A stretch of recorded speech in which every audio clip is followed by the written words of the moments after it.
My name's Ralph Rayner, and it's my pleasure to chair this final session. We're going to start by presenting a series of prizes recognising the contributions of some key individuals working in marine technological, scientific and business innovation. So without further ado, I'm going to hand over to Richard Burt, the Chairman of the Association of Marine Scientific Industries, to present the AMSI Business Person of the Year Award.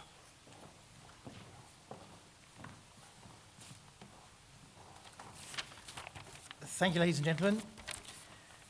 For those of you who have come to these occasions in the past, once a year we award the AMSI Business Person of the Year Award. It's designed to reflect an individual who has given service to engineering, but also science, technology and business, generally within the UK. It's awarded by the Society of Maritime Industries and also the Association of Marine Scientific Industries, which comes underneath that particular banner. You may or may not know, but we've had awarded this on 8 previous occasions in the past, and not wishing to miss anybody out. We started with Virtua Carter in Intelligent Exhibitions, and then following years, Brendan Hyland, John Partridge, Keith Birch from NOC, Matthew Quarterly from Valeport, Roger Scrivens from WS Aqua. We also have Ralph, who ran it a couple of years ago, and last year was Dan Hook from ASV, which was very poignant with what we've been hearing today about autonomous vehicles. This year's successful candidate, I think, epitomises the strong link between academia and also with industry. And it was in 1989 when he left what was then the Institute of Oceanographic Sciences at Wormley, for those of you that remember, I'm sure, to start up his own company. The main purpose of that company in the beginning was to be a commercial outlet for the IAPSO's standard seawater service. And I'm sure many of you in marine science have used the glass files that have been produced over the years. I certainly have. And that has been maintained through his company to this day. The aim of the company was to build upon that and introduce complementary technologies with the aim of growing from a small company into a well-established UK company, which has happened. And since 1989, there's been a turnover of about 20 times since that period. So I think that's a good mark of a good, solid, growing company. The individual concerned also has given a lot of time to building upon the infrastructure around the business within the UK. So he's a fellow of IMREST and also a board member of the Challenge Society, a board member of the Society of Maritime Industries, and also, quite importantly, Vice President of the UK Parliamentary and Scientific Committee. And that's a very important activity that does have a good, I think, marine and maritime role, particularly due to the individual's contribution. So there was one small extract from the particular citation which I'd like to say, where we had a reference where someone said, he has built a dynamic and successful company, gained a well-deserved reputation for honesty and diligence, and has also served on many scientific and ocean-related committees, adding to the UK's strength in this area. So, without further ado, I would like to welcome to collect the award, Paul Ridout from OSL. Paul, thank you.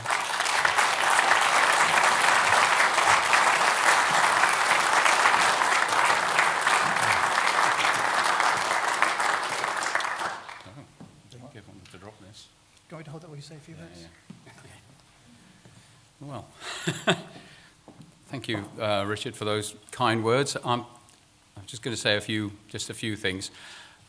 Richard mentioned the Standard Seawater Service, which is how OSIL started in 1989. We took over the operation of that from the Oceanographic Institute at Wormley.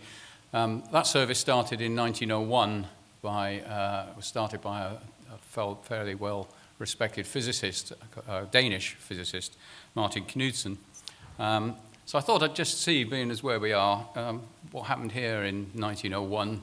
And it just so happened that the Christmas lecture was given by another physicist, John Ambrose Fleming, famous for the Fleming left-hand rule, which I'm not going to attempt to do. And that Christmas lecture was on waves and ripples, so maybe a little bit of forethought there. I've enjoyed immensely running and growing OSIL as a business, and I've really enjoyed working with so many people, some of whom are in this room now. And it's an incredibly exciting environment, and in terms of the technology and the environment that we work in. And we've seen lots of incredible changes, many of which have been displayed today in the excellent lectures. One of those changes has been in communications, both in how we do business and what business we do. Communications has changed a lot of the way the instrumentation we produce in systems now, but it also changes the way we communicate around the world. It's truly a global business. You know, and even in the time since 1989, in 1989, we were still taking occasional orders by telex. And the older people will remember what telex was. It was just a little thin ribbon of paper that would come out, and you paid somewhere in the order of £1 or £2 per character. So the messages were pretty short in those days, and everything took ages. It's customary to thank people.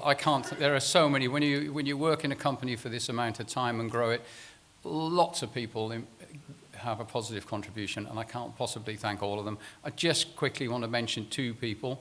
One is the late Dr. Fred Culkin, who was my boss in the chemistry department at iOS initially, and later became, and previous director of the IAPSO Standard Seawater Service, and became a consultant in my company until his death a few years ago. He was a terrific mentor. And I'd also like to mention Richard Williams, the current director of, managing director of OSIL, who has been instrumental in the very recent growth in our company. I'm grateful to AMSI. AMSI do a lot to promote marine science and technology business in the UK, and they send that message around the world, and it's extremely valuable. And I'm very honoured to receive this award. Thank you.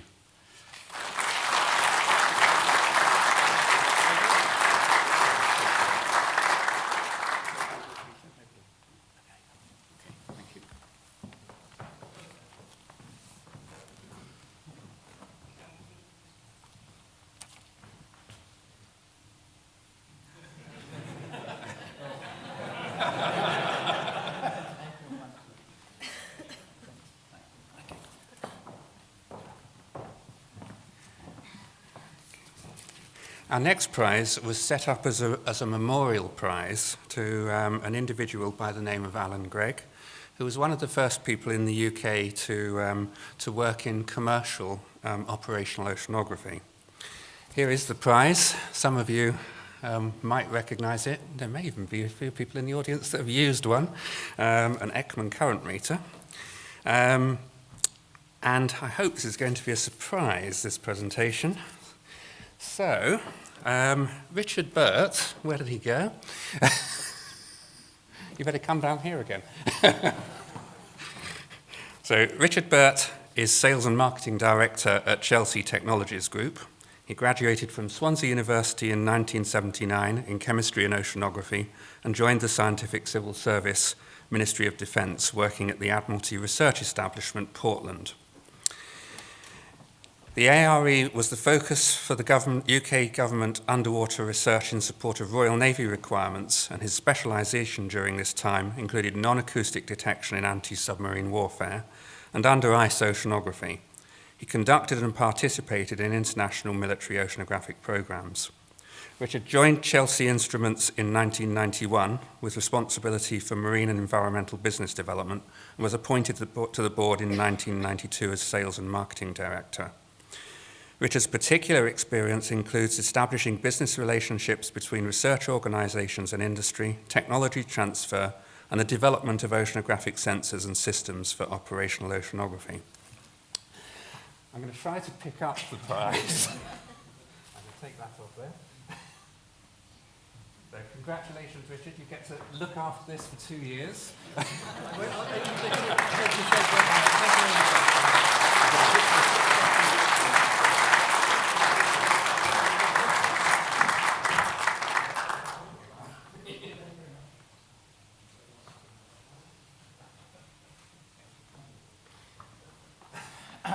I hope you didn't come on the train. I suppose I ought to say a few words. Sure. I am totally surprised. I had no idea whatsoever, so of course I have no speech. I could read out Paul's citation again. I'm intrigued to know as to how you found out so much about me. I'm intrigued about that. I am very honoured. Thank you very much indeed. I had no idea. It's very, very well received. Thank you. It's only probably through something like LinkedIn did I realise that I've actually been in the business for just over 25 years, because they reminded me. So I think it's been fairly diverse. I would just like to say just a couple of things out of interest. It's interesting how marine science is moving on, and I see there's a great convergence at the moment between marine science and maritime, and I see a lot of maritime funding coming into marine science to grow things. I can remember when I started with the MOD, and I'll keep this very brief, as a little student out of Swansea, and I spent 10 years doing oceanography for the MOD. Most of it, everybody in the UK used to go up and turn left, and they all went to the Azores and had great fun. I didn't. All mine was going right, and we spent most of the time up in the Iceland Faroes and the Arctic. So I spent most of my oceanography is Arctic oceanography. I would certainly say if, as a youngster coming out, it was a time in the 90s where there were a lot of budgets, we had a lot of money, and when I look back even in those days, a couple of years out of college, and you were trials officer responsible for running, as a civilian, coordinating a couple of surface ships, a couple of Nimrods and a submarine. In those days, you had those assets that you could play with. I can remember very clearly I used to spend a lot of time on a converted trawler, sat up in the marginal ice zone, waiting for various military assets to arrive. But I suppose if I had to highlight one thing from the early days, I would say it's spending 3.5 months at sea on a submarine under the Arctic, not seeing daylight for 100 days. It was a very, very good sobering experience for all sorts of reasons, but not only to how the military operates under the ice, how well you cope with sort of such a claustrophobic environment, but also just the importance really, and also the pleasure of being able to actually go and do that type of oceanography, which not many people can go and do. And to finish, I would just say one anecdotal thing. I think marine science from an industrial point of view is going from strength to strength.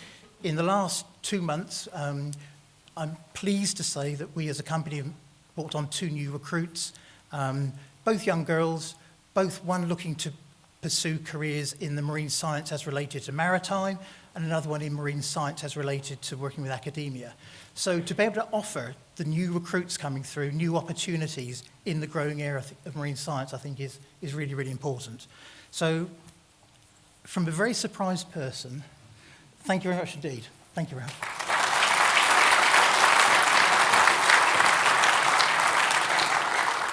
Our next prize is the Society for Underwater Technology Oceanology Award, and I would ask Bob Allwood to come and present the prize.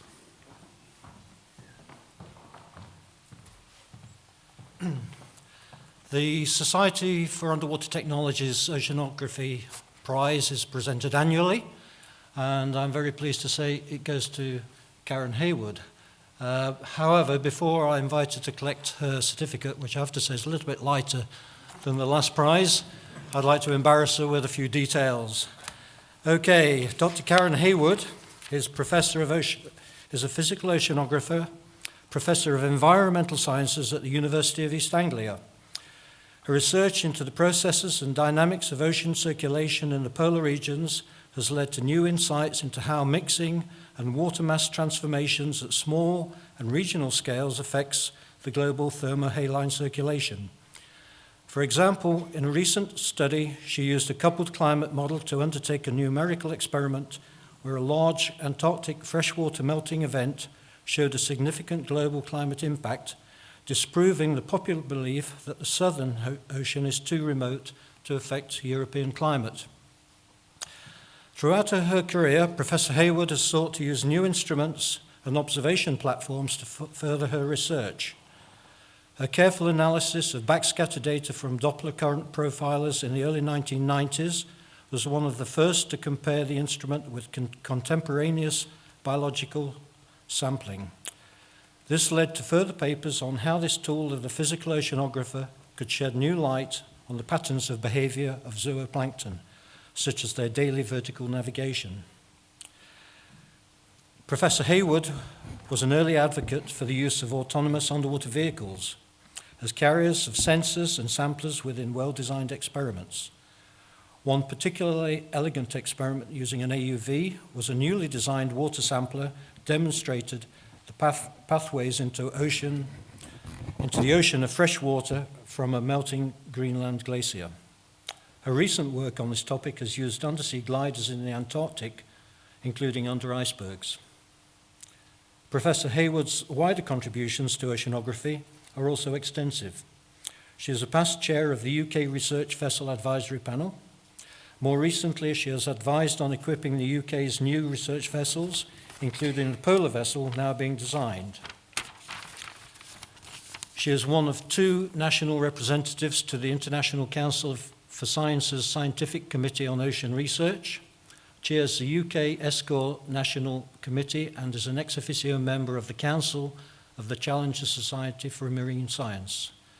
Professor Hayward helped define oceanographic projects for the 2007-9 International Polar Year, coordinated the International Shelf Slope Study, and led the UK contribution using a mix of gliders, floats and buoys in the Weddell Sea from the James Clark Ross. Professor Hayward is a passionate teacher and an advocate for the public understanding of science, contributing to events from junior schools to the Royal Society.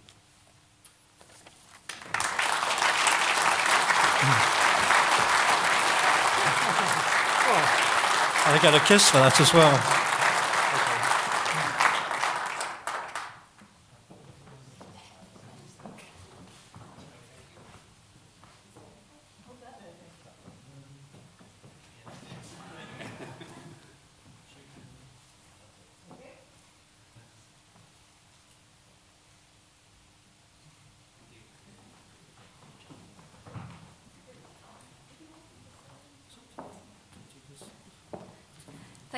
Thank you very much, and thank you very much to the Society for Underwater Technology.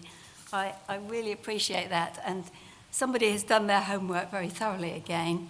Going back to Gwyn's talk earlier, he talked about early adopters, and I'm certainly an early adopter, and I think one of the things that's been great today has been seeing what the future's going to bring, and I love the interactions that we've seen today, so thank you all very much.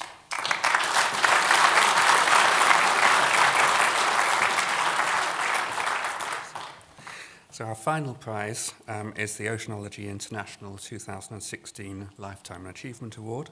And I would ask Jonathan Heasty from Oceanology International to present the prize. Thank you, Ralph. Afternoon, everyone. I hope you're enjoying your day thus far. Don't forget, the coming week we have Oceanology International. I'm delighted to present the award, Lifetime Achievement Award for OI this year. In a minute, I will ask the person to come up and receive their award. Before that, I will provide you all with a citation. But rather than delaying any longer, I'd like to announce the winner. You already heard from him earlier this morning. He was our opening keynote speaker. It's Gwyn Griffiths.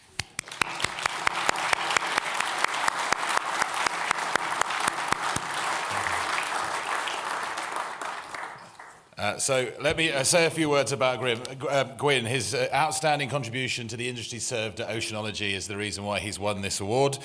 He is an ocean technologist and immediate past president of the Society of Underwater Technology. I'm sure you remember some of this from when David read out his bio earlier on. Until November 2012, he was the chief technologist and founding head of the Marine Autonomous and Robotic Systems Facility at the UK's National Oceanography Centre in Southampton. And in 2012, he founded Autonomous Analytics, a consultancy formed to meet the needs of those involved in the technology and application of autonomous marine vehicles for an independent source of ideas. Wow, that was a long sentence. In 2013, Gwyn joined the board of Most Autonomous Vessels Limited and became a partner in Marine and Maritime Services LLP. But his career began back in the mid-1970s, developing instruments for marine science at the UK Institute of Oceanographic Sciences, growing into the formation and leadership of development programs such as that for the AutoSub autonomous underwater vehicles at the NOC. Indeed, it's the AutoSub program which is perhaps most closely associated with him.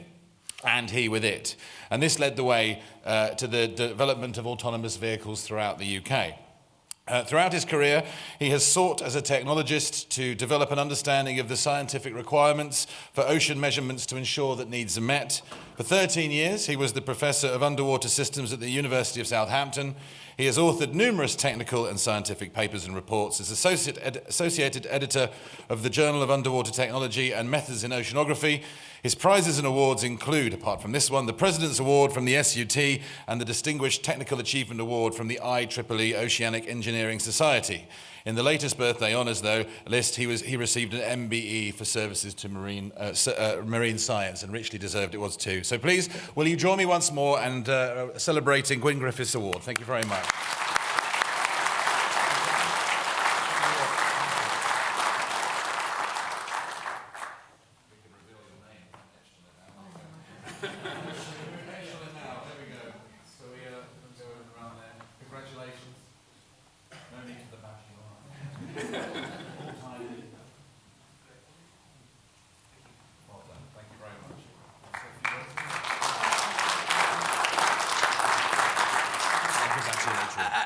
Okay.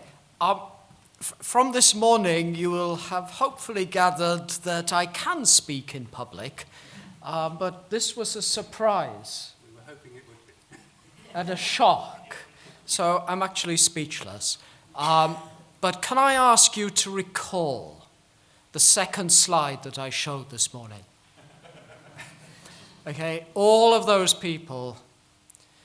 In a way, it's invidious to give an award like this to an individual because so much rests on the collective endeavor.